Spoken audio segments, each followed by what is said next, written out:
Kali ini Gross TV ingin bincang-bincang santai dengan Sekretaris Umum Pengurus Pusat Ikatan Pejabat Pembuat Akta Tanah Sekum PPI-PAT Mbak Oti Hari Chandra Ubayani SH SPN MH. Mengenai apa?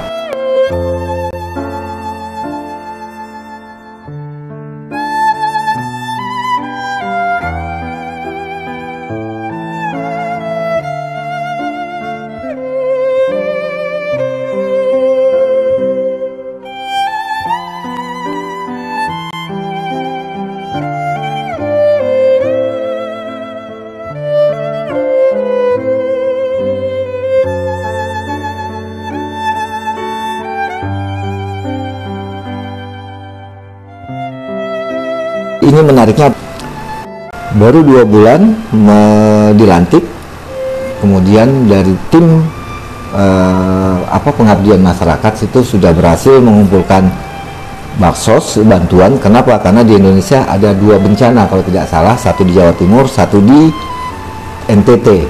Nah, kita akan bincang-bincang seputar itu nih kepada Mbak Oti nih. Mbak Oti, dikit ya, barang dong. Ini kan kalau dibilang tadi kan kau udah kasih pembukaan bahwa PPI-PAT umurnya kabinetnya belum panjang gitu loh. Belum artian orang konotasinya mungkin baru merancang program jangka pendek, jangka panjang. Tanggapannya kemana, Mbak? Ya, Assalamualaikum warahmatullahi wabarakatuh. Waalaikumsalam. Salam sejahtera untuk kita semua. Om Swastiastu, Namo Buddhaya. Terima kasih Mas Mahfud hari ini menyempatkan diri untuk hadir di kantor saya dan untuk menanyakan tentang kegiatan-kegiatan PPI-PAT yang memang kita umurnya baru seumur jagung, tapi bukan masalah umur saya rasa di sini, yaitu masalah kepedulian kita kepada di bulan Ramadan ini, di bulan puasa. Jadi ini merupakan kinerja dari program-program dari PPI-PAT ke depan, memang fokus untuk program-program sosial diantaranya. Jadi saya menaruh respek kepada Pak Ketum, Ketum IPAT, juga di sini bidang sosial, juga humas yang bahu-membahu sehingga terkumpul biaya yang anggaran yang bukan anggaran ya untuk santunan yang tidak sedikit ya, sampai ratusan juta dalam dalam hitungan hari ya. Nah itu bentuk kepedulian dari anggota dari Sabang sampai Merauke. Kita sangat mengapresiasi. Tentu tidak mudah untuk memberi santunan di masa pandemi ini. Kita tahu sendiri keadaan ekonomi sedang tidak baik, juga banyak kantor notaris yang tidak seperti dulu sebelum ada pandemi. Tapi untuk suatu kelebihan dari kita hidup di Indonesia itu, begitu ada suatu bencana, kita bahu-membahu untuk sama-sama menanggulangi kebersamaan ini. Dan kita anggap mereka dimanapun di seluruh Indonesia, kita adalah bersaudara. Itu yang membuat kita, khususnya saya ya, takjub juga gitu ya. Alhamdulillah teman-teman di keadaan yang tidak mudah, begitu sangat peduli dengan keadaan saudara-saudara kita yang ada di Malang maupun di NTT. Pengurusan baru jalan sekitar 2 bulanan lebih. Kalau melihat dan ini bisa dalam waktu hitungan hari bisa mengumpulkan ratusan. Itu caranya gimana, Mbak? Bisa anggota IPAT ternyata se-Indonesia ternyata mendukung. Ya, itu yang saya bilang, hati itu nggak bisa bohong gitu. Hati nurani itu nggak bisa dibohongin. Apalagi ibarat tangan kita terluka, satu anggota tubuh pasti akan ikut sakit. Begitu juga dengan gerakan-gerakan sosial seperti itu. Dan mereka banyak juga tidak dibiayai ya, seperti mohon maaf saya sendiri ke mana-mana juga tidak, itu dari kantong pribadi. Ada dalam keadaan seperti ini banyak anggota-anggota atau pengurus-pengurus juga seperti itu.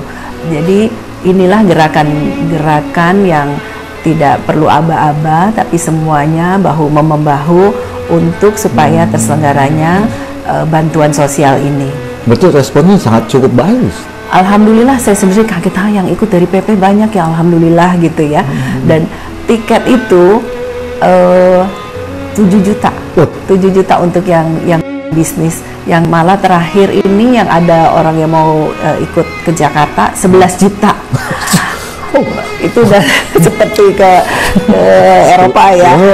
Itu cuma Kupang, Jakarta, Kupang Jakarta pada waktu kemarin, karena mungkin posisi memang di hari-hari kita tanggal 6 itu kan sudah mulai pembatasan untuk pulang mudik. Tapi malah pada penuh semangat dan alhamdulillah sudah pada kembali lagi ke Jakarta. Nah, woro-woronya seperti apa sih Mbak itu sehingga terkumpul dana, dan bukan dana ya, santunan yang akan diberikan ke 2 wilayah itu sampai ratusan juta dalam waktu berapa hari. Itu sedikit yang kasih orang woro-woro seperti apa kok sampai sebegitunya antusias dari anggota PPATC Indonesia untuk menyumbang. Ya, pertama itu juga sama yang baik dari bidang sosial ya. Untuk ketua bidang sosial saya memberikan apresiasi yang sangat tinggi, juga humas ya, Pak Abeng di sini juga begitu. Tapi tidak hanya itu merupakan tanggung jawab daripada bidang sosial maupun humas. Ternyata anggota-anggota lain banyak men-share dan bahkan saya sudah memberikan santunan. Ada yang lagi japri, Mbak, aku baru baca, aku boleh nggak transfer lagi untuk untuk yang di NTT gitu. Setelah banyak media meliput, media itu juga kita nggak minta meliput ya, mereka meliput, mereka baru tahu bahwa kita sampai sana, dan banyak lagi yang masih pada mau memberi santunan. Ya, kalau masih panjang waktunya, tapi kan namanya baksos kan kita harus tindak cepat ya. Kita juga tidak bisa memberi menanggulangi semua. Di sana kita juga bertemu dengan beberapa menteri yang lagi berkunjung di sana. Makanya saya bilang orang Indonesia itu sangat hebat ya. Begitu ada bencana, semuanya sepertinya bahu membahu untuk menanggulanginya. Yang dibagikan kalau 2 wilayah ya, dan hasil yang terkumpul itu dibagi 2 wilayah. Ya, untuk di Malang, di Jawa Timur, dan di NTT. Di NTT itu ada di Desa Pokdale, Kampung Fulak Dale, di Amarsi Timur, Kabupaten Malaka, dan Kabupaten Lembaka. Jadi kita masih naik kendaraan lagi, tapi tidak terlalu jauh dari kota. Dan alhamdulillah ya, begitu Pengwil INI, saya juga sangat mengapresiasi untuk Bapak Immanuel Mali dan juga Bapak Albert Riuk, dan ketua panitanya Ibu Srince Tomasowa. Namanya gampang ya. Ya, memang daerah timur seperti itu ya, tapi saya sangat mengapresiasi, Masya Allah, beliau itu baik-baik sekali, sudah menyiapkan juga bingkisan untuk anak-anak. Jadi sangat menyentuh ya, itu anak-anak berebutan untuk mendapatkan gift yang kadang-kadang kita uang segini tidak ada arti gitu. Jadi kita sebenarnya tidak perlu kaya untuk memberi sumbangan. Kalau sedikit-sedikit dikumpulkan akhirnya jadi banyak, dan buat mereka sangat berarti. Itu yang membuat saya juga sangat respect dengan kawan-kawan dari NTT, dari Pengda Kabupaten Kupang, Kota Kupang, Daratan Timur, Flores 1, Flores 2 juga sangat mengapresiasi terhadap baksos-baksos yang ada di NTT. Dana yang terkumpul, kalau boleh tahu, diserahkannya dalam bentuk apa? Kalau nggak salah dibagi 2 ya tadi, kalau nggak salah. Dibagi 2, dan di sana pun ada beberapa tempat, ada 4 tempat kan yang tadi telah saya sebutkan. Kita bentuk membelikan dari Pengwil IPAT di sana, mewujudkan dalam bentuk tandon air, karena air bersih kan, tandon air. Betul, box air seperti itu. Tower. Ya, tandon air. Buat nyimpan air itu ya? Ya, buat nyimpan air bersih. Lalu juga kasur, makanan, juga keperluan anak-anak lah ya. Seperti itu. Mereka juga kebanyakan kemarin nggak pakai masker, jadi kita membagikan mereka masker juga. Tetap prokes dijaga ya. Prokesnya tetap dijaga. Pak Bupati yang hadir juga, Masya Allah, Wakil Bupati dari Pak Jerry Manafe, Wakil Gubernur NTT juga Pak Yosef Naisoi, itu begitu respect lah kita, jadi seolah-olah mengobati semua lelah-lelah kita diobati dengan kehadiran beliau. Nah, sedikit dong Mbak cerita dong, pada saat pertama kali menginjakkan kaki di NTT, gambarannya seperti apa sih Mbak pas melihat? Saya itu baru pertama kali ke Kupang. Jadi memang dari dulu udah pengen ke Kupang. Lombok kan sudah, ya Bali semua sudah. Kupang tuh saya belum. Jadi pertama kalinya saya ke Kupang, namanya tuh Floba Mare. Jadi gabungan pulau besar di NTT, Floba, Timor dan Alor. Nah, dari situ saya juga banyak belajar lah dari teman-teman, namanya saya sapi apa, terus ya kebudayaan gitu. Jadi feedbacknya untuk kita, saya makin mengenal banyak daerah, terutama Kupang, dan ternyata Masya Allah indahnya. Jadi gini, itu bencana banjir itu karena orang membuang sampah sembarangan atau karena orang menebang hutan. Di situ tidak ada menebang hutan, tidak ada sampah, tapi banjir. Itu karena intensitas hujan terlalu banyak dan ada badai seroja, sehingga tidak bisa sehingga terjadilah bencana itu. Jadi lampu mati, wifi mati, lalu atap-atap itu pada terbang, orang luar takut terbang, mau di dalam takut rumahnya ambruk. Jadi bencana itu saya rasa itu 10 tahun pun belum ada, baru terjadi seperti ini kan. Kabarnya 10 atau 20 tahun yang lalu pernah ada, tapi bencana seperti ini baru terjadi. Kondisinya kayak gimana Mbak? Ya kondisinya ya mengenaskan. Coba Bang Mahfud pikir kita kalau gempa bumi kita mau keluar supaya nggak keambrukan itu kan rumah. Nah tapi kalau badai kita mau di dalam rumah kan ambruk, ya kan. Mau keluar ke rumah kita takut dibawa angin, apalagi anak kecil-kecil, iya, keseret kan. Nah hal-hal seperti itu kan tentu sangat mencekam. Terus tidak ada bahan makanan juga tidak ada pada waktu itu. Punya uang tapi tidak bisa membeli. Ya, karena ada bahan makanan. Tidak ada bahan makanan, tidak ada uang tidak berharga di sana. Nah, itulah kalau Tuhan punya kuasa. Nah, kita seperti itu, makanya dari PPI PAT berbuat sesuatu seperti itu di bulan puasa. Kita tetap berpuasa. Bismillah, ya. Dan ke tempat lokasi juga dalam keadaan haus dan lapar, jadi ada yang tertidur di foto gitu kan, di upload. Kita makanan gitu. Kita kan memberi makanan juga, memberi bahan makanan juga kan, seperti beras kita beri, terus makanan anak-anak. Berarti nggak hanya tadi talang air? Enggak, semuanya kan ada bahan makanan, mie instan tentu, ya pasti. Ya kan, mie instan. Terus semualah untuk kesehatan. Yang penting memang bahan makanan. Kalau punya uang tapi nggak bisa membeli, nggak ada yang jual gimana, kan tetap harus ada makan duit. Bahan makanannya. Nah, saya rasa ingin bantu, ingin memberi dan ingin memberi langsung, karena kan kita lebih kalau kita lebih afdol kalau kita bisa memberikan langsung dari tangan kita, lalu bisa menepuk kepalanya anak-anak yang kita santuni. Itu kan tidak bisa saya gambarkan, dan itu sepertinya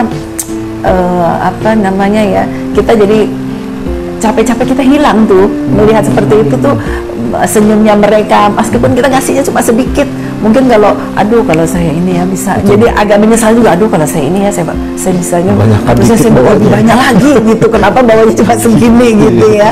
Tapi ya kalau kita semuanya bersatu, saling guyup lah untuk membantu suatu kondisi yang seperti itu, saya rasa Indonesia adil, makmur, sejahtera. Amin. Langsung ke masyarakat. Kita memberikan ke masyarakat, dan itu kerja keras dari ketua panitia, ketua Penwil dan jajarannya, semuanya hadir. Aduh, itu benar-benar menurut saya ya amazing ya, maksudnya teman-teman notaris itu semuanya bahu membahu gitu, dan begitu saya rasa hatinya super baik semuanya yang di sana ya, sampai siapa ya, seperti Pak Abed, Pak Mali, Pak Immanuel itu kan beliau di tengah-tengah kesibukannya masih mengantar kita gitu. Saya rasa juga tidak dalam keadaan yang mudah untuk beliau menyisihkan waktu dan tenaga. Yang datangnya ke sana kan masih antusias dari teman-teman PPAT masih besar. Nah, betul. Apakah ini akan tetap ditampung, kemudian akan dibuat sebuah baru lagi atau gimana? Waktu itu sih dari keputusannya sampai tanggal berapa itu masih bisa. Jadi saya bilang masih bisa ditampung. Nanti kan bisa disalurkan lagi ke sana gitu. Jadi tapi mereka itu banyak nggak tahu. Jadi ya Mbak, aku tuh baru baca ini mungkin termasuk dari media-media atau dari medsos gitu. Saya baru tahu kayak gitu ya kejadiannya. Bahkan tuh ada danau di sana, kan sulit air ya. Di situ ada danau yang baru terwujud setelah adanya bencana tersebut. Gara-gara bencana jadi danau. Ada danau itu suatu keajaiban. Nggak ada. Itu suatu keajaiban. Itu kalau ada di Facebook saya kan paling saya paling sangat antusias dengan hal-hal seperti itu gitu kan, keajaiban ya, keajaiban Tuhan, dan orang yang tadinya tidak datang ke Kupang akhirnya pada berbondong-bondong. Masya Allah, sumbangan itu juga bisa diwujudkan dengan hal-hal yang memang mereka sangat butuhkan. Ya insya Allah mereka tuh udah banyak juga ya, insya Allah nanti akan berkesinambungan gitu kan, untuk supaya bisa ada baksos lanjutan, mungkin ada nanti pembangunan rumah untuk rumah yang jatuh kan sekarang banyak rumah-rumah yang tahan gempa, yang bisa cepat terjadi, juga untuk sekolah supaya mereka cepat sekolah, karena online pun saya rasa wifi aja susah di sana kan, masih masih lapang ya, belum pembangunan kan bukan seperti Jakarta gitu ya. Insya Allah lah semuanya, saya tetap berdoa dan saya tetap terlihat terngiang-ngiang wajah-wajah anak-anak di sana ya, tentu mereka butuh belajar, butuh makan, butuh perlindungan, sandang, makan, dan papan. Ada yang